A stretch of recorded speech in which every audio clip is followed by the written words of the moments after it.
கிறிஸ்துவுக்குள் அன்பான கர்த்தருடைய பிள்ளைகளே, இன்றைய வேத வசனமும் ஜெபமும் சங்கீதங்களின் புஸ்தகம் 81 சங்கீதம் 10 வசனம். உன்னை எகிப்து தேசத்திலிருந்து புறப்பட பண்ணின உன் தேவனாகிய கர்த்தர் நானே. உன் வாயை விரிவாய் தர நான் அதை நிரப்புவேன் என்று சொல்லுகிறார். என் அன்பு கர்த்தருடைய பிள்ளைகளே, ஆசாபின் சங்கீதம் எழுதப்பட்டிருக்கிறது.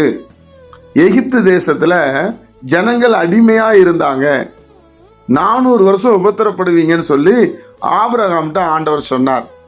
மோசே மூலமாய் எகிப்துல இருந்து கர்த்தர் ஆசீர்வாதமான தேசத்துக்கு கூட்டி கொண்டு வருகிறார். அப்போ எகிப்துல இருக்கும்போது அடிமையா இருந்தோம். எகிப்துல இருக்கும்போது பேச முடியாது, நம்ம மன விருப்பத்தை சொல்ல முடியாது, மனம் குமுறி போய் இருந்தோம். நிம்மதி இல்லை, சமாதானம் இல்லை.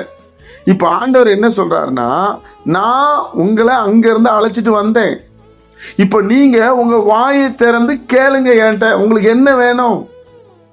நான் தான் உங்க கர்த்தர், நான் தான் உங்களை பேர் சொல்லி அழைத்தேன். தேவனுடைய பிள்ளைகளே, இன்றைக்கு ஆண்டவர் நம்மளை பார்த்து சொல்லுகிறார், உன் வாயை விரிவாய் தர நான் அதை நிரப்புவேன். நீ கேட்கிறத என்னால கொடுக்க முடியும். ஏன்னா உன்னை அழைச்சிட்டு வந்த கர்த்தர் நான் தான். இந்த ஜனங்களை நான் எனக்கென்று ஏற்படுத்தி இருக்கிறேன். நீ பயப்படாத, நீ சோர்ந்து போகாத. உன்னை எகிப்து தேசத்திலிருந்து, எகிப்தினா அடிமைத்தனம், பழைய வாழ்க்கை வேண்டாம் என்று புது வாழ்க்கைக்கு கொண்டு வந்திருக்கிறேன். நீ உன் வாயை விரிவாய் திறந்த இடத்துல கேள் என்று சொல்லுகிறார். தேவனுடைய பிள்ளைகளே, ஆண்டவர்கிட்ட கேட்போம், தருவார். அதனாலதான் அதுக்கு முந்தின வசனம் சொல்லுகிறது, உனக்கு வேறு தேவன் உண்டாயிருக்க வேண்டாம். பார்வோன தெய்வமா நினைக்காத, அந்நிய தேவர்களை நமஸ்கரிக்காத, பயப்படாத.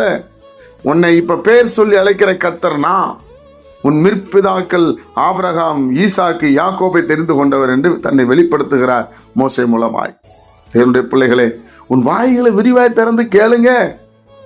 உங்களுக்கு என்ன வேணும்? சமாதானம் வேணுமா? சந்தோஷம் வேணுமா? மன நிறைவு வேணுமா? ஆண்டவரே, எனக்கு இது வேணும், கேளுங்கள், அப்பொழுது கொடுக்கப்படும். உன் வாய் விரிவாய் தர என்று சொல்லுகிறார். வாய் திறந்த ஆண்டவர்கிட்ட கேட்போமா? ஜெபிப்போம். பரிசுத்த பிதாவே, உம்முடைய குமாரன் இயேசுவின் நாமத்துல நாங்க வருகிறப்பா. நீர் எங்க தெய்வமா இருக்கும்போது நாங்க ஏன் ஆண்டவரை கவலைப்படணும்? எங்களுக்கு சமாதானத்தை தாங்க, நிம்மதியை தாங்க, நோயில்லாத வாழ்க்கையை தாங்க. ஆண்டவரை, பிரச்சனையை மேற்கொள்ள பலன் தாங்க. நிறைய பேருக்கு உதவி செய்ய கிருபை செய்யுங்கப்பா. ஏசப்பா, அன்பா இருக்க உதவி செய்யுங்க. எப்பவும் தரிசிக்க உதவி செய்யுங்க. இந்த நாளை எங்களுக்கு ஆசீர்வதித்து தார். இயேசுவின் நாமத்தில் ஜெபிக்கிறோம் பிதாவே, ஆமென்.